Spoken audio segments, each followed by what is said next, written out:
Começa agora o podcast Agro e Prosa com o jornalista Divino Ronaldo. Esse podcast tem por objetivo falar do agronegócio de um jeito descontraído, fácil e descomplicado. Com vocês, Divino Ronaldo e o Agro e Prosa. O meu entrevistado de hoje será Vinícius Vituri, engenheiro agrônomo e especialista em produto e vendas da MP Agro. E o tema da nossa entrevista será como utilizar a agricultura de precisão a seu favor. Vinícius, é um prazer receber você mais uma vez aqui. Olá, Divino, tudo bem? Agradecemos aí em nome da MP Agro essa outra oportunidade aí de estar trocando essa ideia, passando um pouquinho do nosso dia a dia, né? E das tecnologias que agregam o campo aí. Vinícius, onde é que fica a MP Agro? A MP Agro está situada na cidade de Ibaté, no estado de São Paulo, há mais de 10 anos, tá? A gente conta aí com 22 mil metros quadrados de área fabril, né? Com mais de 200 colaboradores. A última vez que eu falei com você, você não era ainda um especialista em produto e vendas. Subiu de cargo aí? Exatamente. Foi promovido? Exatamente. Eu iniciei a caminhada aqui com a MP Agro como consultor de vendas, assumindo a região do Goiás, e recentemente fui remanejado de função e cargo, vindo aí iniciar essa trajetória como especialista de produtos e vendas. Meus parabéns, meus parabéns. Muito obrigado. Vinícius, nós vamos falar hoje de agricultura de precisão, que é um assunto que aqui na região do sudoeste goiano é muito falado. O pessoal assim, já utiliza muito a prática da agricultura de precisão, mas ainda tem lugares onde a agricultura não é tão desenvolvida ainda e que a agricultura de precisão ainda está começando, ainda está embrionária. Eu gostaria de começar esse nosso bate-papo, você conceituando o que é agricultura de precisão. Divino, a agricultura de precisão ela é a utilização de coleta de informações, tá? No campo, desde todos os processos, pré-porteira e pós-porteira, com o intuito de rastrear, né? Aumentar a rastreabilidade de cada passo que é feito dentro da agricultura. Então, a agricultura de precisão, ela tem de vir aí, né? Como um auxílio, um braço direito do produtor aí para conquistar grandes produtividades e uma melhor utilização dos recursos de insumos que é utilizado na agricultura. Quanto por cento hoje da agricultura nacional é utilizada a agricultura de precisão? Você tem esses números, Vinícius? Segundo pesquisas, Divino, a cultura que mais se emprega hoje, a agricultura de precisão no Brasil, é o algodão. Algodão? Isso, principalmente por conta de processos no decorrer da lavoura, né, como pragas, doenças e tudo mais que atingem com grande significância aí a produtividade. Então é uma das culturas que mais se utiliza hoje a agricultura de precisão e está expressa aí em torno de seus 65%, 66%, né, de utilização da agricultura de precisão, num total de produtores, né, de algodão que utilizam a agricultura de precisão. Correto.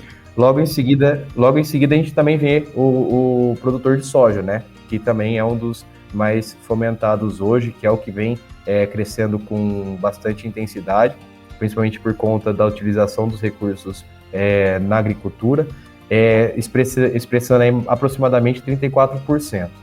E por fim a gente tem aí a cana, né, que também é expressa mais ou menos nessa mesma porcentagem, se eu não me engano, em torno chega até uns 20%, mas até segundo pesquisas, 14% e 15% hoje já responderam perguntas e respostas com relação à agricultura de precisão, mas há um aumento aí com relação ao canavieiro, com a utilização da agricultura de precisão, tá? Também levando em conta toda essa questão que eu falei do algodão, porque cabe também na cana a proteção da lavoura, né, com pragas e doenças do campo. Como é que começou essa história de agricultura de precisão, Vinícius? A agricultura de precisão, Divino, ela veio com o intuito, né, de auxiliar na busca de coletas de informações, né, de dados amostrais, levando em conta todos os fatores da agricultura, né? Se eu não me engano, e creio que a maior parte dos agrônomos aqui, a resposta primeira, né, a premissa é o depende, e o depende é realmente atrelado no nosso dia a dia. Por quê? São diversos fatores que influenciam a agricultura no país, tá? Não só aqui no Brasil, mas em todos os lugares. e há uma grande busca de coleta de informações precisas com relação a todos esses fatores, para que a gente estude, de fato, quais seriam as melhores tomadas de decisão para aquele momento. Então, a agricultura de precisão ela veio com esse intuito de facilitar a visualização desses dados que o produtor precisa para a tomada de decisão. Quais são, Vinícius, os principais diferenciais da agricultura de precisão? A agricultura de precisão ela tem o principal foco, né, o melhor e maior racionalidade, né, do uso de insumos agrícolas. Então, desde o que a gente conhece de insumos agrícolas, tanto na parte de plantio, semente, tratamento de semente, até a parte de adubação, amostragem do solo, ou até mesmo na parte de defensivos, que é a parte de proteção de plantas, ela tende a vir com essa visão de racionalidade, né? Então, tanto visando a produtividade, né? Porque a planta ela tem, né, a sua atividade metabólica expressa de uma maneira, cada cultura varia, né? E levando em conta isso, a gente percebe que as atividades ou as tomadas de decisões, elas acabam ficando cada vez mais minuciosas. E com isso a gente precisa também ter a noção do que a gente vai gastar de insumo. Porque se há realmente essa delicadeza da gente entender qual que é a fase da planta, também vai ser, de fato, né, importante a gente entender qual que é a necessidade realmente de um adubo ou de um protetivo nessa planta naquele momento. E justamente esse é o principal diferencial da agricultura de precisão. A gente consegue ter uma melhor visão do uso racional desses insumos para aquele momento da agricultura. Eu acredito que isso seja muito importante, principalmente num momento como esse, em que os custos de produção estão muito altos, né, Vinícius? Perfeito. E isso acaba batendo direto no bolso do produtor, né? E é o que a gente tenta equilibrar, e a agricultura de precisão também vem tentando fomentar essa questão, porque não é só a questão do custo de produção, né, em si que a gente vê, mas também o mercado como um todo, né? Porque o custo, ele nada mais é do que a relação do mercado, né, oferta e demanda. E, consequentemente, isso daí a gente está atrelado no dia a dia. Então, um dia pode estar totalmente tranquilo, favorável, mas também, dependendo do momento, a gente pode estar totalmente desfavorável. E com a agricultura de precisão e levando em consideração esse ponto do custo produtivo, a gente consegue chegar ou buscar, né, com mais significância, esse equilíbrio entre os gastos e ganhos, né?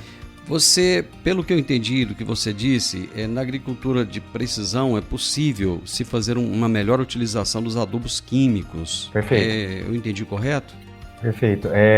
A agricultura de precisão, ele utiliza, né, diversas ferramentas. Então, a gente fala da agricultura de precisão como um todo, como um processo, mas ela depende de ferramentas, né, e informações para que a gente consiga utilizá-la da melhor forma possível, né? E a utilização de fertilizantes ou até mesmo de protetivos químicos, que é o que a agricultura hoje precisa aí para alavancar suas produtividades, para melhorar a proteção de suas plantas em cultivo, né?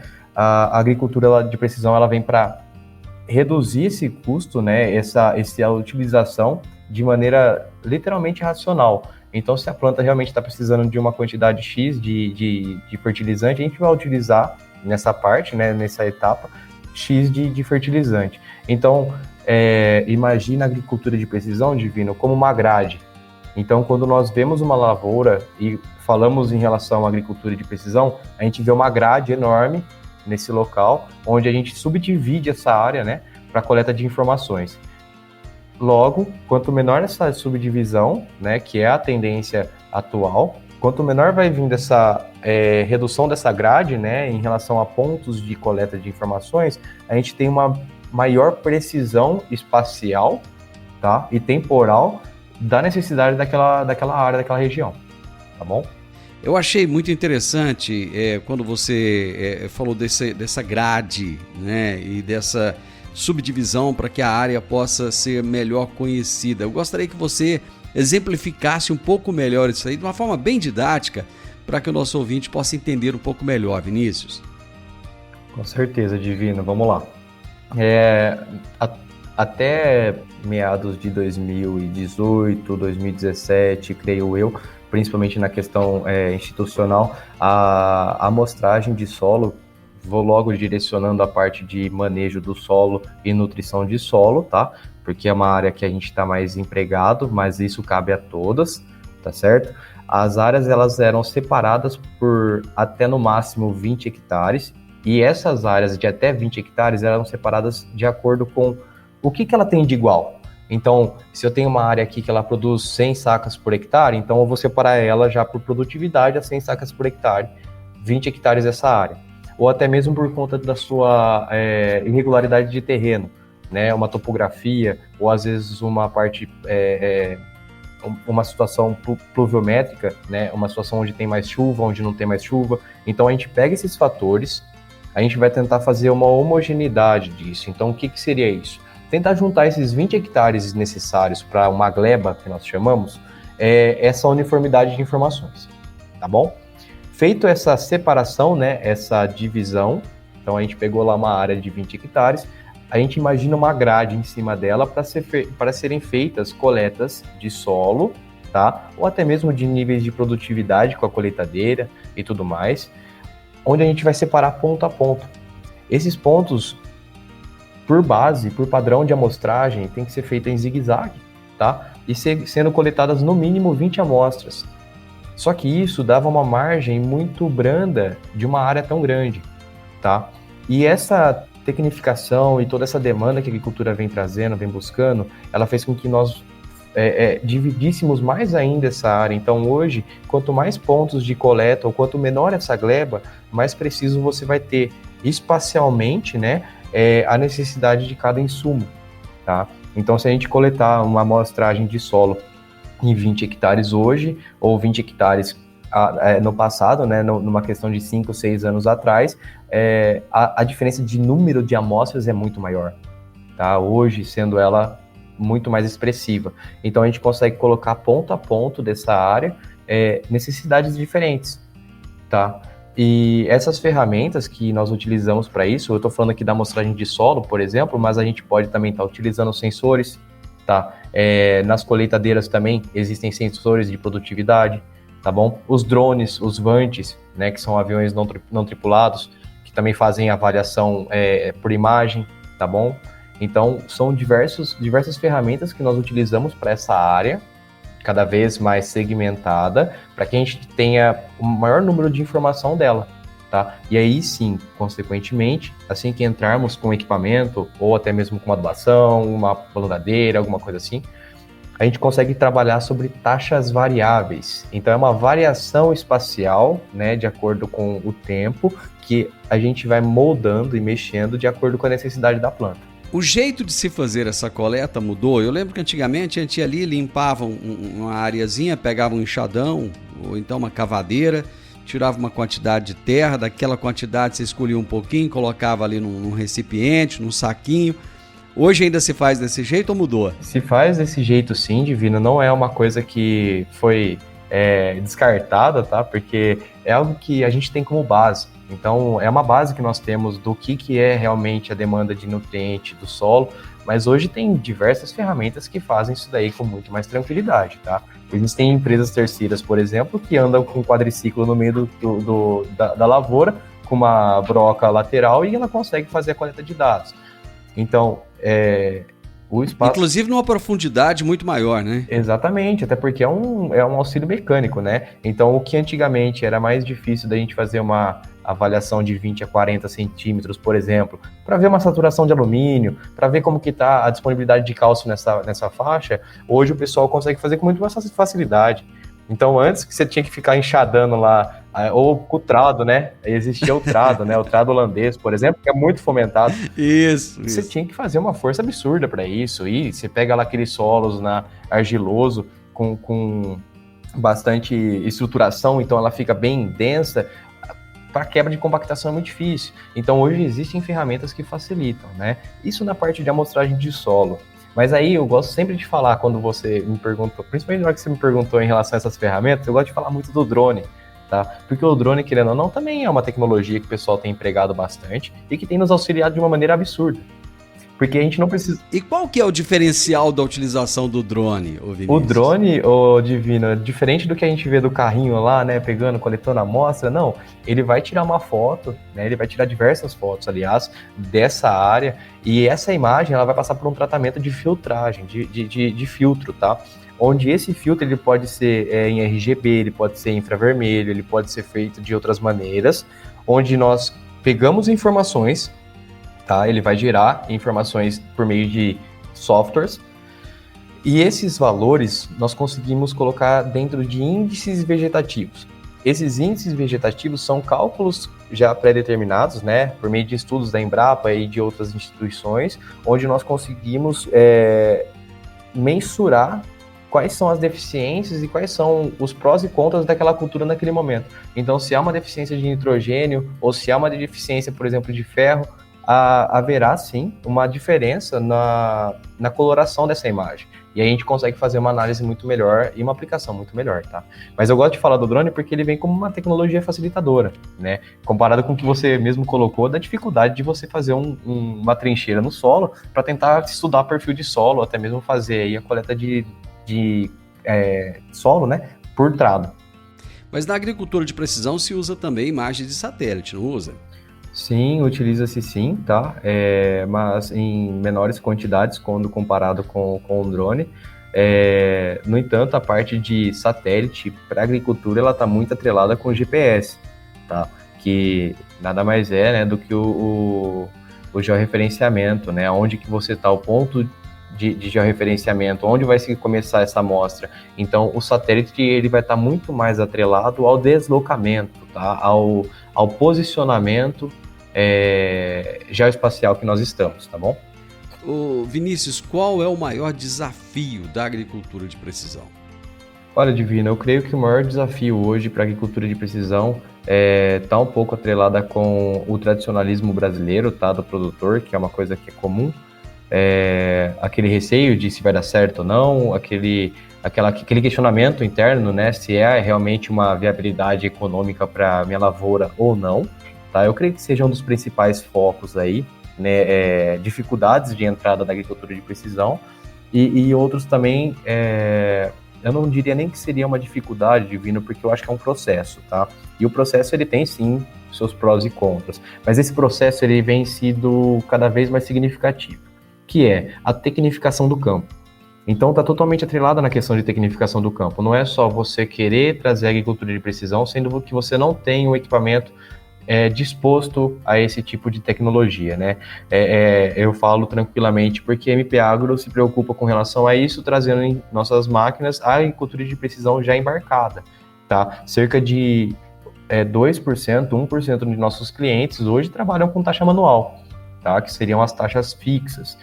No entanto, 95 a 98% dos nossos clientes hoje, todos eles pedem ou solicitam agricultura de precisão já embarcada. Então, tem sido uma realidade mais próxima do produtor, mas que ainda é um processo, tá?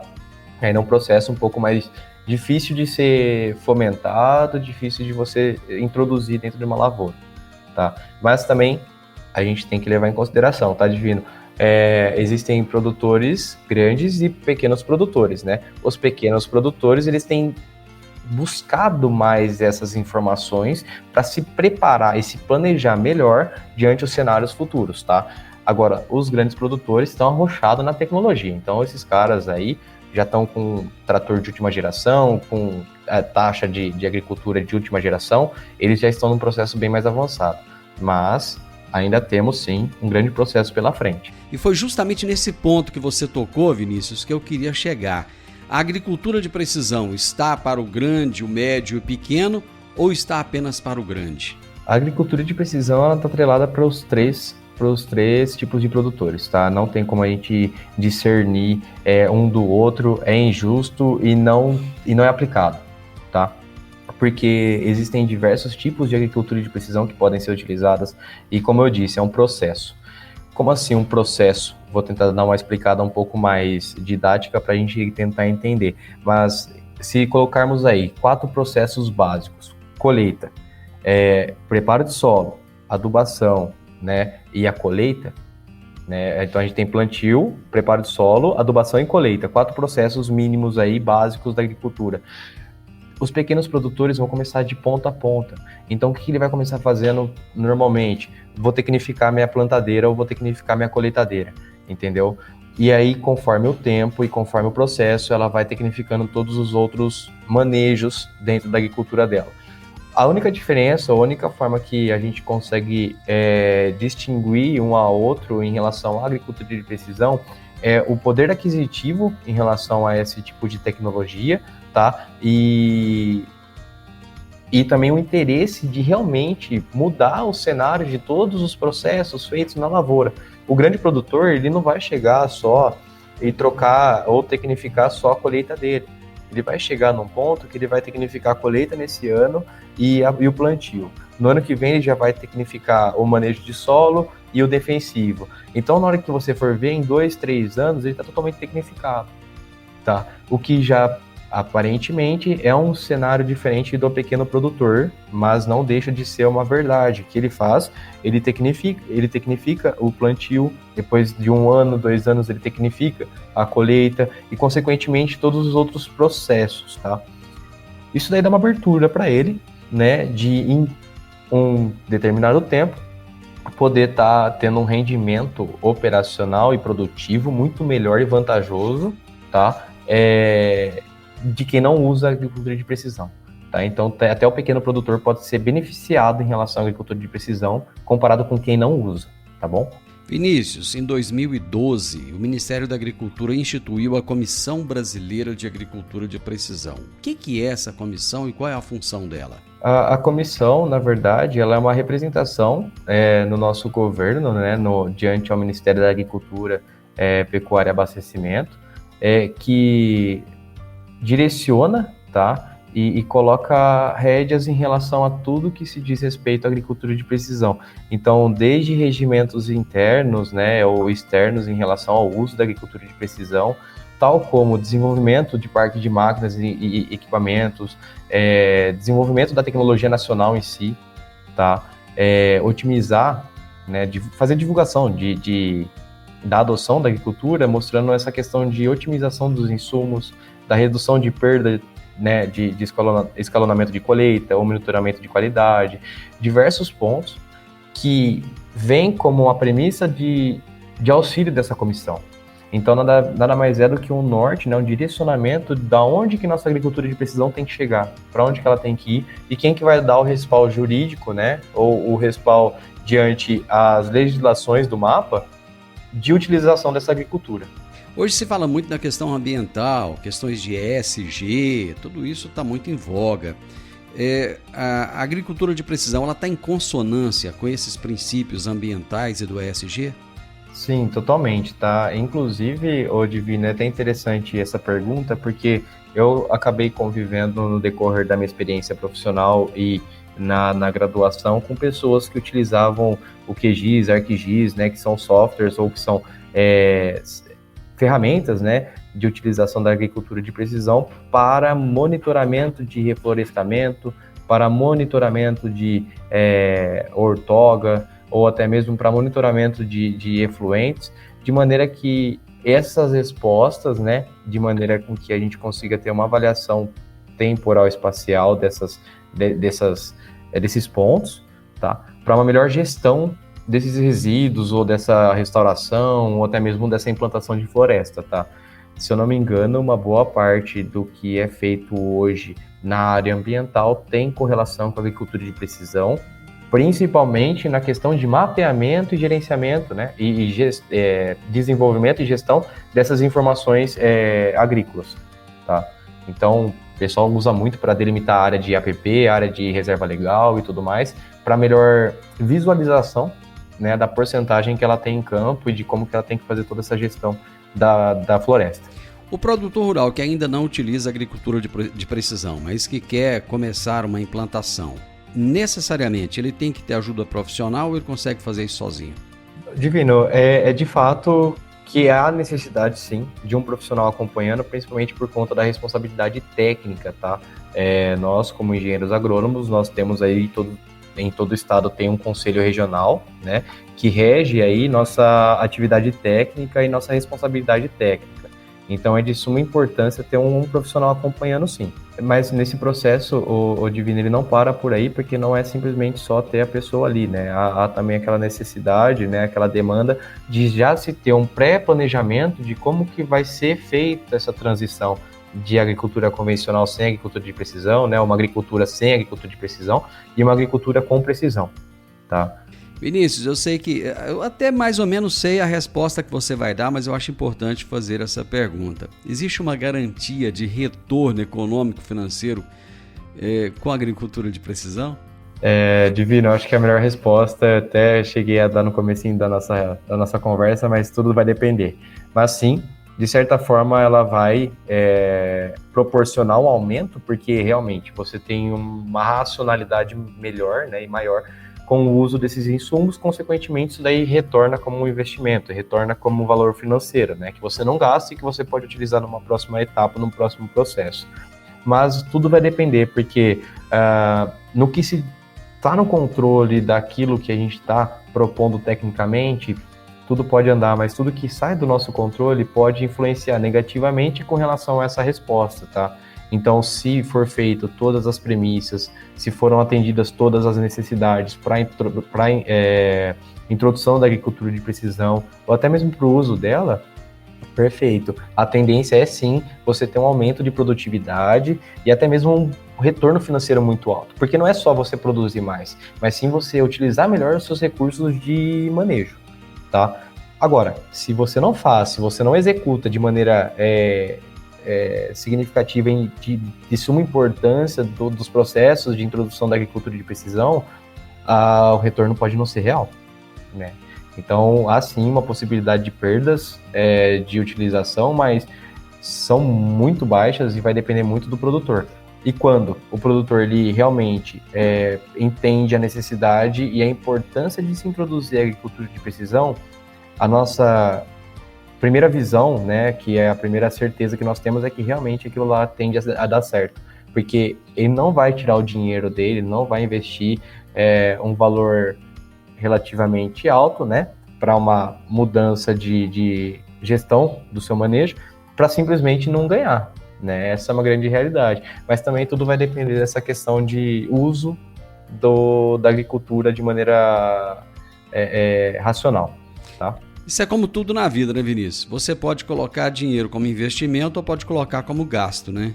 Exatamente. É uma via de dois lados, né? Então a gente pode tanto ganhar quanto perder da mesma proporção, mas tudo vai depender do nosso real intuito, né? Se o intuito é tecnificar, melhorar as condições, aumentar a produtividade, reduzir custo, consequentemente, indo atrás desses pontos, você vai conseguir alcançá-los, principalmente porque a agricultura, e com auxílio técnico, auxílio de apoiadores, né, de um engenheiro agrônomo, do engenheiro agrícola, mas você vai conseguir sim buscar essa alta produtividade num processo, tá? Sempre lembrando de processo, porque nada do dia para a noite, nada de um ano para o outro, porque tudo pode mudar, tá? Mas de fato é algo progressista e algo que pode ser feito com o decorrer dos anos, tá bom? Vinícius, show de bola o nosso bate-papo. Foi espetacular, gostei da forma como você colocou, ficou fácil de todo mundo entender. Muito obrigado mais uma vez por me dar a oportunidade de te ouvir e de aprender com você. Obrigado eu, Divino. Que isso, a gente está à disposição. É muito bom estar trocando essa ideia com você. Já não foi a primeira vez e já me sinto em casa, a gente tem conversado bastante disso, né? E em nome de tudo a MP, obrigado pela oportunidade mais uma vez, contem conosco e no que precisar em relação à distribuição de adubos e corretivos, a gente está à disposição. Muito obrigado. Eu conversei com o Vinícius Vitori, que é engenheiro agrônomo e é especialista em produto e vendas da MP Agro. E o tema do nosso bate-papo de hoje foi como utilizar a agricultura de precisão a seu favor. Você ouviu o podcast Agro e Prosa. Se gostou, compartilhe, recomende e nos siga nas diferentes plataformas de podcast.